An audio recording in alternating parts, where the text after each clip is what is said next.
Ça vous tente un moment détente avec moi? Alors c'est parti! Bonjour, j'espère que vous allez bien. Alors aujourd'hui je vous retrouve pour vous reparler, donc de pigments en poudre. Cette fois-ci ce seront donc les, ceux de la marque Crealise, voilà. Heu, donc je me suis déjà beaucoup avancée. Je vais juste en faire un en vidéo avec vous puisque j'ai, Chantal, coucou Chantal si tu passes par là, heu, qui m'a demandé comment je faisais donc, mes nuanciers. Alors je ne sais pas si tu me parlais de la forme en elle-même ou si tu me parlais plus de, comment j'obtenais ces résultats. Donc je t'ai envoyé dans un premier temps, sur les PBA puisque c'est le même principe et je me suis dit: «Ben, finalement c'est peut-être autre chose qu'elle me demandait». Donc je vais en faire un en vidéo, juste histoire de montrer pour être sûre, voilà, de bien répondre à la question. Et en même temps, ça va me permettre de vous montrer donc les différentes couleurs de la marque Crealis que je possède. Donc là, on a le orange. Je ne les montrerai pas tous en vidéo, hein, je ne vais en faire qu'un, je ferai ça après ultérieurement. Voilà, là on a c'est Pink Purple.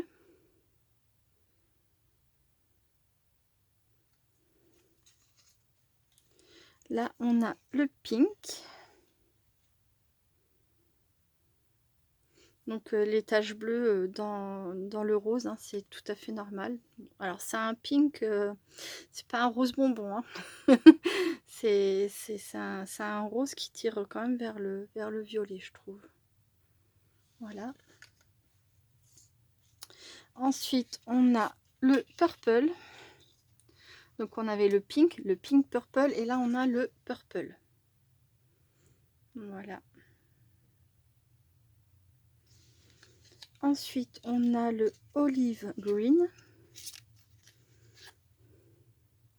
Donc cette tache marron dans le milieu vient vraiment du pigment en poudre, hein. C'est pas moi qui ai choisi cet effet. Alors j'ai choisi d'étaler ici, mais là ici, ça, quand j'ai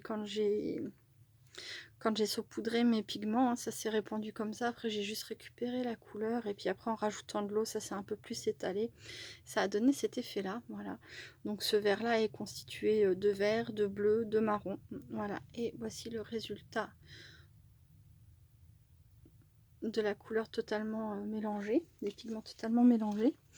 Là ici on a le light brown, donc brun léger. Voilà, donc là encore une fois on peut s'apercevoir, hein, que les deux teintes diffèrent. Pourtant je les ai faites plus ou moins au même moment, sauf que en fait je vais vous montrer comment je fais, mais du coup là j'ai pris dans une goutte qui devait être un peu plus foncée, et là j'ai pris dans une goutte qui était un peu plus claire, et voilà. Hop là. Et là on a le black. Non, alors celui-ci c'est celui que je veux faire, le black. Voilà. Donc là c'est pareil, on voit toutes les couleurs qu'il y a dans le petit pot de black. Alors le black c'est lequel? C'est pas celui-ci. Voilà. Quand on regarde le pigment en poudre comme ça, on pourrait pas du tout s'imaginer que ça va nous donner cette couleur là. Voilà. Voilà, voilà. Donc là pour le coup je vais faire le middle brown. Voilà, je n'ai aucune idée de ce que ça va donner. Je vais juste faire un petit coup de nettoyage, je reviens. Donc me revoilà. Alors je vais vous expliquer rapidement pourquoi j'ai un brushot et un Crealise.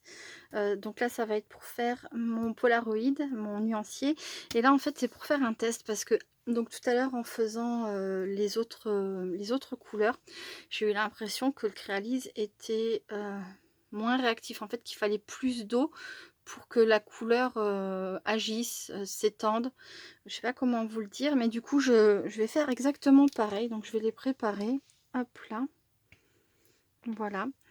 Je vais mettre donc 2 sprays d'eau au même endroit.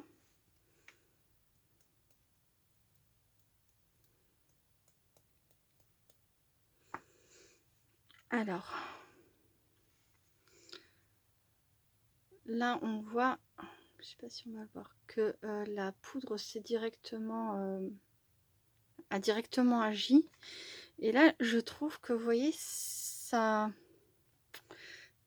il faut plus d'eau. Je sais pas comment, enfin je sais pas si ça va paraître en fait à la vidéo, mais je trouve que voilà, les créalises nécessitent quand même plus d'eau et ne se répandent pas en fait de la même façon, vous voyez?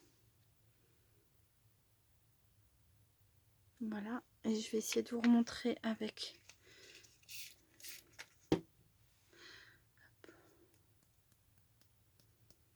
Vous voyez la réaction tout de suite de la poudre qui s'étend, voilà, qui réagit. Donc j'aurais tendance à dire que les créalises sont, enfin, qu'il faut plus d'eau en fait pour bien la travailler, pour bien travailler ses pigments. Voilà. Hop. J'avais un doute, mais ouais, je trouve que je pense ne pas me tromper. Après, si jamais vous avez les deux, vous aussi, et que vous avez un autre avis que moi sur la question, n'hésitez pas à me le dire en commentaire. Peut-être que je les utilise mal, je ne sais pas. Donc ensuite, alors, on va prendre un petit chiffon. Donc, regardez toutes les couleurs qu'il y a dans ce middle brown. Il y a du jaune, de l'orange, du bleu, ouais, il y a du marron. Plutôt sympa en termes d'effet d'explosion, de feu d'artifice comme j'aime dire. Voilà. Donc là, je vais remettre un petit peu de couleur. Et donc, je vais l'étaler comme ça rapidement au pinceau et je vais le laisser de cette façon. Ensuite, je ne l'ai pas fait avant, donc je prends une petite découpe comme ça. Alors, je vois arriver la question, mais d'où viennent ces découpes? Alors, je les ai achetées sur AliExpress dans la boutique Midodo. Voilà, donc il y a différents modèles. Alors bien sûr, je m'en suis servie hier et je ne sais pas ce que j'ai fait des découpes précisément là, mais donc c'est pas grave, j'ai l'occasion comme ça de vous montrer qu'il y a d'autres découpes. Donc les petits tubes de peinture, ceux-là, et là on a un ensemble en fait avec à chaque fois écrit dessus by love painting by. Hop, voilà, super joli. Donc la boutique Midodo pour ces découpes là. Voilà. Donc ensuite, simplement j'ai pris un feutre noir. Je suis venue marquer les. Alors ce sont pas des. Ce sont des découpes partielles. C'est surtout pour faire l'empreinte en fait. Et du coup, je trouvais que c'était sympa de faire ressortir ces détails sur mes petits polaroïdes. Voilà. Donc là, je vais faire le contour, pareil, pour que ça ressorte bien ensuite sur mon petit polaroïde.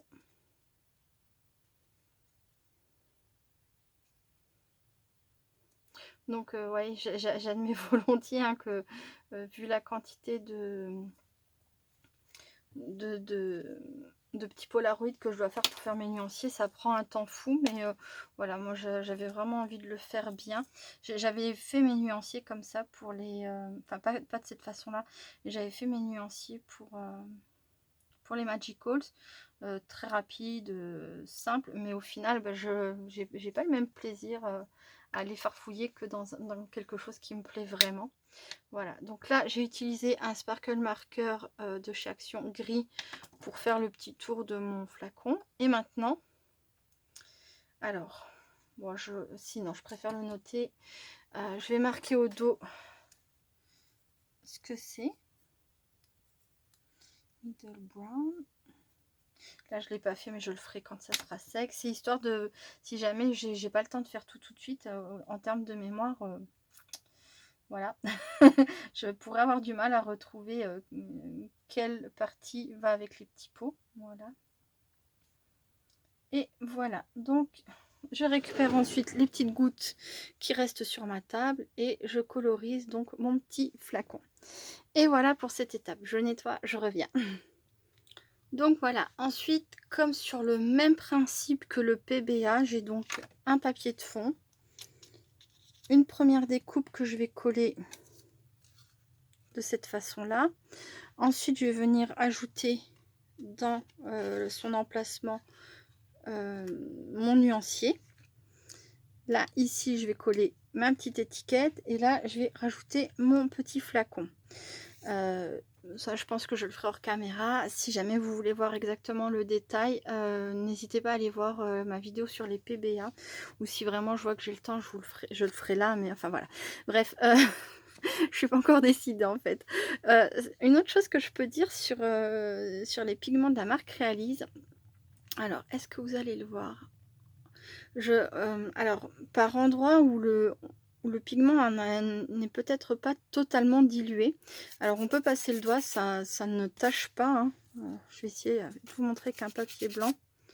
Ça griffe un peu, vous voyez, mais ça ne... voilà, si on gratte, effectivement, ça s'enlève.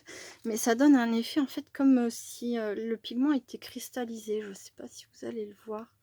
C'est pas de la brillance, c'est pas de la poudre de mica. Mais ça donne un effet un peu par endroit, seulement par endroit. Là, vous voyez, c'est parfaitement dilué.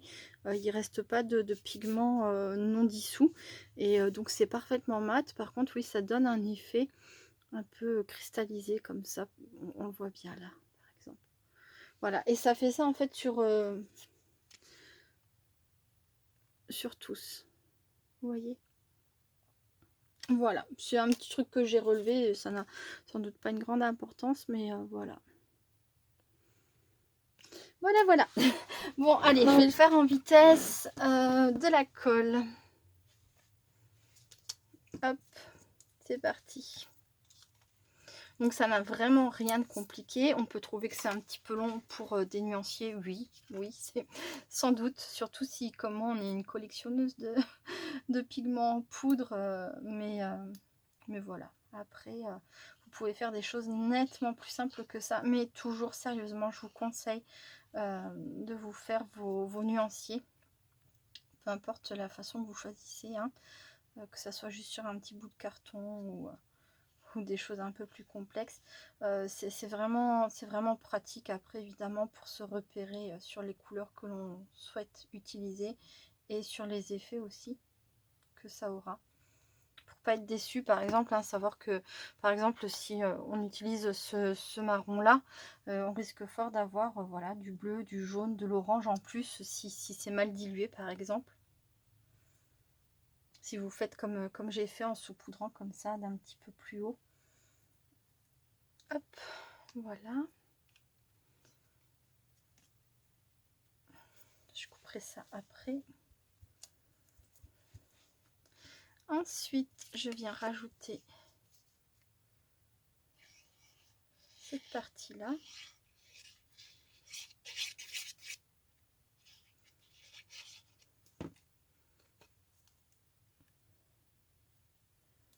Voilà.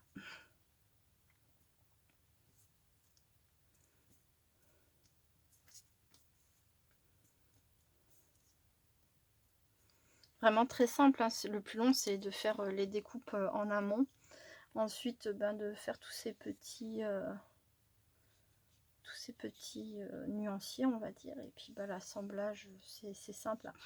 Enfin, en tout cas, moi, franchement, c'est vrai que j'ai passé mon week-end à faire ça. Alors, j'avais d'autres choses à faire, je les ai pas faites. Mais voilà, c'était mon choix d'investir mon temps dans mes nuanciers ce week-end. Enfin, le week-end qui est passé.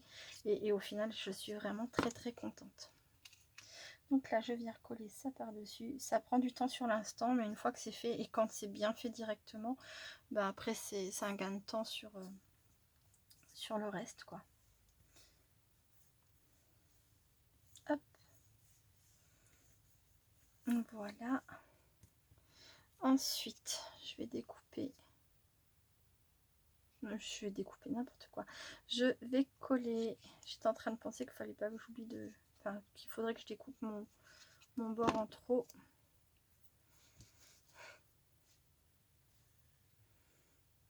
Voilà.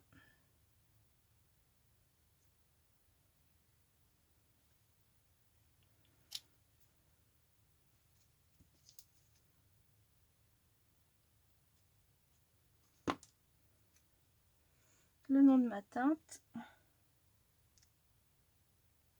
Alors c'est pareil, j'aurais pu écrire directement orange sur le Polaroid, mais voilà, je me suis dit que si jamais je faisais une faute ou si jamais j'aimais pas l'écriture que j'avais eue à ce moment-là, parce que des fois ça, voilà, ça arrive de déraper ou de faire une rature, etc., ben, que c'était plus facile de recommencer ma petite étiquette que d'être triste d'avoir quelque chose d'un peu gâché. Je reviens. Donc voilà, alors ensuite, donc j'ai découpé mon petit contour. Je vais venir marquer le contour extérieur de mon Polaroid, voilà. Je vous dis, j'ai vraiment reproduit en fait un PBA, à la différence que, ben, effectivement, enfin derrière, je me suis pas amusée à faire des petites pochettes et à mettre une phrase positive, voilà. Et puis c'est pas très décoré, mais voilà, sur l'essentiel, j'ai vraiment repris mon principe de PBA, voilà. Et donc là, je vais venir récupérer, non, oui, si, ça ira. Comme il n'y en a pas beaucoup, un petit trou suffira. Donc là, je viens récupérer ça pour avoir un point de repère. Et je viens faire mon trou, hop, au même emplacement. Qu'est-ce que j'adore cette crocodile, c'est tellement pratique. Voilà. Voilà. Et c'est fait. Et donc, il me reste plus qu'à faire les 7 autres de la marque Crealise. Et j'aurai donc mon nuancier. Voilà. C'est vraiment pas compliqué. Bon, sinon en termes de couleurs, franchement, je les trouve sympas. J'aime beaucoup les effets des différents pigments quand on décide de faire un peu, voilà, les couleurs explosées, un peu style feu d'artifice. J'aime vraiment beaucoup. Hop, je refais une pause et je reviens. Alors, dans cette deuxième partie de vidéo, je voulais vous montrer comment il m'arrive de me servir aussi des pigments en poudre. Et répondre en même temps à la question de recoucou Chantal, comment j'utilise mes pigments avec un pinceau, voilà. Alors, pour commencer, je vais vous montrer simplement comment je fais cette partie-là. Donc, je fais des découpes feuillage, je mouille mon papier et là, je viens simplement saupoudrer si ça veut sortir. Encore faut-il que les pigments soient coopératifs, n'est-ce pas? Et je viens saupoudrer donc mon feuillage, voilà, de cette façon.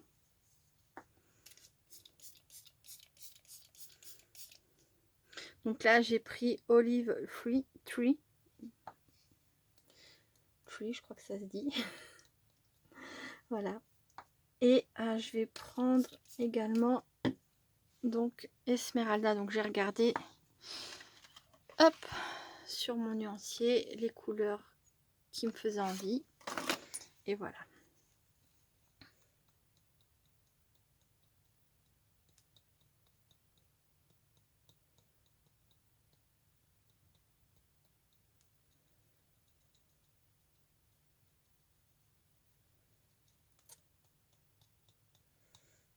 Donc voici. Hop.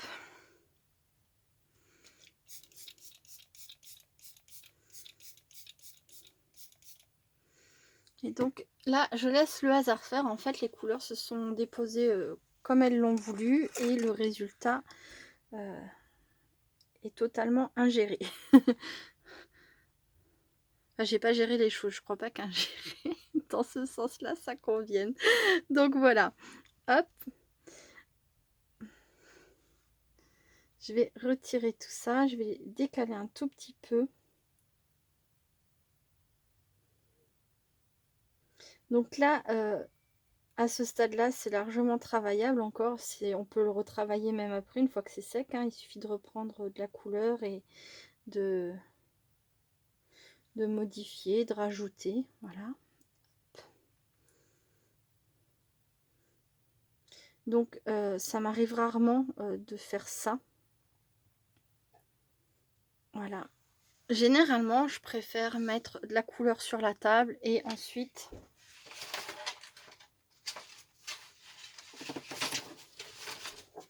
avec une feuille. Donc si vous décidez de faire cette méthode là, surtout ne nettoyez pas votre plan de travail, récupérez tout ce qu'il y a sur, sur votre tapis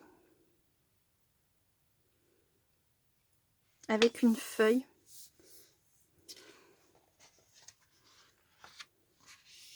Et même si sur l'instant, parce que c'est possible, le résultat vous paraît vraiment moche, là par exemple, moi dans ce papier-là, je vais pouvoir refaire plein de découpes feuillage. Vous voyez? Donc généralement, c'est ce que je fais, c'est que je pose, je mets du pigment sur mon tapis, je mets de l'eau, je récupère la couleur comme ça, et ensuite je fais mes découpes. Mais ça m'arrive aussi de le faire comme ça parce que c'est un effet encore différent. Là, vous voyez, la couleur est très étalée. On voit pas beaucoup de petits points. Je vous montrerai après. Voilà. Il faut employer la méthode qui vous convient le mieux, évidemment. Moi, je vous propose, enfin, je vous montre comment ça m'arrive de les utiliser. Je dis pas que c'est ce qu'il faut faire absolument. Enfin, voilà. Après, vous prenez ce que vous voulez dans ce que je vous propose. Voilà. Donc ça, je vais précieusement le garder parce que ça va me resservir pour faire des découpes de feuillage. Hop. Donc là, je vais vous montrer les... Alors là, vous voyez, c'est celle que je viens de faire aujourd'hui. Donc c'est encore tout mouillé. Je ne vais pas y toucher parce que le papier est fragile. Je vais laisser sécher ça tranquillement. Mais je voulais vous montrer les précédentes que j'ai fait. Donc pour vous montrer en exemple. Les petits points de couleur, les différentes nuances. Voilà, ça donne un effet vraiment... très particulier, unique, qu'on ne peut pas reproduire, hein, parce qu'on n'aura jamais du coup deux fois, même si on met les mêmes couleurs, on n'aura jamais deux fois le même résultat. Et ça, c'est vraiment quelque chose que voilà, j'adore. J'adore avec les pigments en poudre, et je connais pas d'autres produits avec lesquels on peut obtenir ce genre d'effet. Par exemple, l'aquarelle. La raison pour laquelle je ne me suis pas tournée vers l'aquarelle, c'est parce que généralement, enfin voilà, on peut pas obtenir ce résultat, j'ai envie de dire aussi facilement, parce que peut-être qu'avec l'aquarelle, en mettant des petites touches de couleur ici et là comme ça, par contre, contrairement à l'aquarelle, je pense que c'est encore moins gérable que l'aquarelle. Voilà, enfin je sais pas si vous voyez ce que je veux dire, mais voilà, je trouve ça vraiment magnifique. Ensuite, donc j'aurais pu faire ça tout pareil avec un pinceau. Donc là, je vais vous montrer autrement. Je reviens. Donc voilà, alors je vous retrouve pour une petite colorisation au pinceau. Alors, encore une fois, avant de démarrer, je n'ai aucune compétence en peinture, ni en choix de pinceau, ni en quantité d'eau. Je me débrouille comme ça. Voilà, des fois j'ai de la chance parce que j'obtiens un beau résultat. Des fois j'ai moins de chance parce que voilà, c'est pas du tout à mon goût, c'est totalement raté. Je tenais vraiment à le préciser, je ne cherche absolument pas à donner un cours de peinture au pigment en poudre. C'est juste voilà pour dire encore une utilisation possible. Et que j'utilise de temps en temps. Voilà. Donc ensuite, donc là je vais mettre, alors je choisis Are You Cerise. Donc c'est de l'infusion. Alors je vais peut-être l'ouvrir pour essayer d'avoir... Ok, c'est pour ça que ça sort pas, ça fait un gros tas compact et c'est pour ça que j'arrive pas à tapoter ma poudre. Voilà. Je pense que ça devrait être largement suffisant. Je pense en avoir même de trop. Voilà. Et je vais pas y toucher. Je vais saupoudrer un peu plus loin. Donc là, c'est... alors, il s'appelle Eye Maintenance Magenta de la marque Lindy's Gang. Lindy's Gang, c'est un magical brillant. Voilà. Alors, c'est pour vous montrer, je sais pas si ça va être joli, ça va bien aller, mais c'est pas grave. C'est pour vous montrer en fait on peut les mélanger. D'ailleurs, j'aurais pu en faire un dans le milieu mélangé. Hop, juste quelques grains.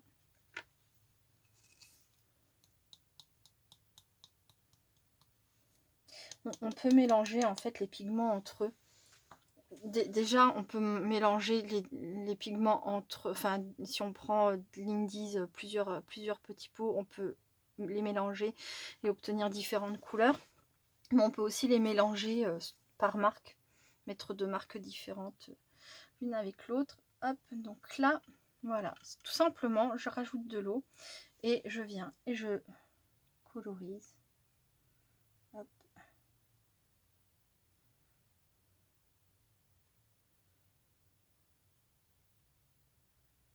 Voilà.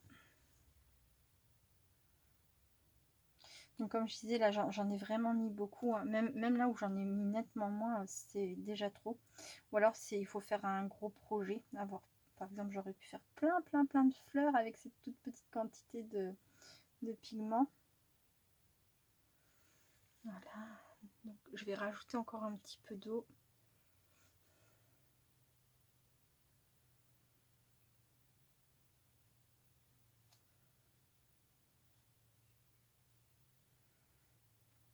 Alors ça va vous permettre aussi de voir que contrairement à l'aquarelle, vaut mieux travailler tout de suite sa couleur. L'aquarelle, je sais qu'on peut y revenir un petit peu. Ça va avoir tendance à être retravaillable, les mots, avec de l'eau. Même quand ça a commencé un tout petit peu à sécher, il me semble, hein, que les aquarelles de bonne qualité, voilà, on a quand même un petit temps de travail, hein. Là, moi, clairement, ça a déjà pas mal séché. J'ai du mal à récupérer.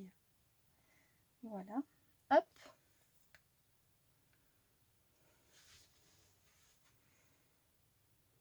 Après, on peut revenir, refaire refondre un peu, rajouter de la couleur.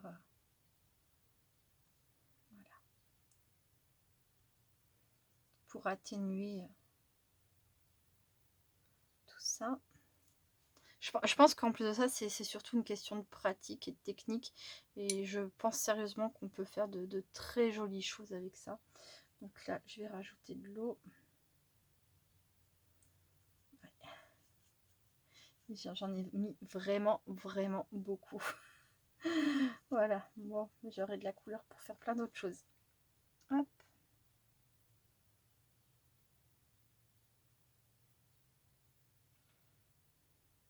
Alors là, ce sera pas, comment dire, une réalisation très séduisante, hein, mais ne regardez pas mon résultat. Moi, je vous ai prévenu, c'est vraiment pas mon domaine. Mais si vous êtes doué déjà, par exemple, je sais que j'ai eu des personnes qui m'ont dit, moi, mon truc, c'est plus l'aquarelle. Ben, si déjà vous êtes doué en aquarelle, avec un pinceau, etc., je suis presque certaine que vous ferez des choses magnifiques avec les pigments en poudre, vraiment. Parce que enfin voilà, les couleurs sont quand même sont vraiment intéressantes, sympas, avec différents effets. Et j'ai pas idée de combien coûte une bonne aquarelle, enfin une bonne tablette d'aquarelle, je sais pas du tout. Hop, voilà. Bon, je vais pas en faire 50 hein, parce que je suis vraiment très nulle. On est d'accord. Voilà, hop. Et après, si j'ai le temps, je vais vous montrer autre chose.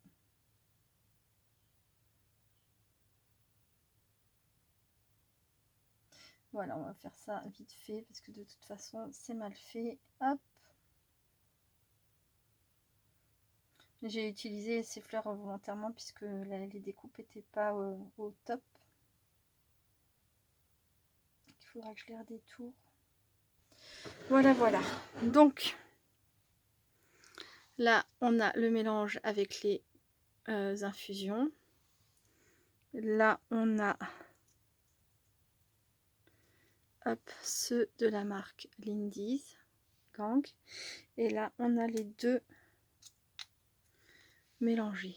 Voilà, donc on obtient encore une troisième couleur. Et dans celui-ci, c'est légèrement brillant, puisque celui-ci, je crois que c'est de la poudre de mica que ça s'appelle. Voilà. Donc je refais une pause et je reviens. Donc voilà, alors tout à l'heure je vous ai dit que dans ces papiers-là que je récupérais la couleur, je ne les jetais surtout pas, hein, puisque sinon je ne récupérerais pas la couleur, et que j'en faisais des découpes, mais on peut aussi faire des tamponnages à détourer, évidemment. Donc là j'ai déjà fait les tamponnages, mais j'aurais pu le faire dans le sens inverse, c'est-à-dire récupérer ma couleur, laisser sécher, venir tamponner après. Là du coup je vais faire l'inverse, donc je vais faire comme si j'avais de la couleur à récupérer. Hop, donc j'ai mis deux couleurs. Je ne sais pas si elles vont aller ensemble. Encore une fois, c'est de l'expérience en direct. Voilà, hop.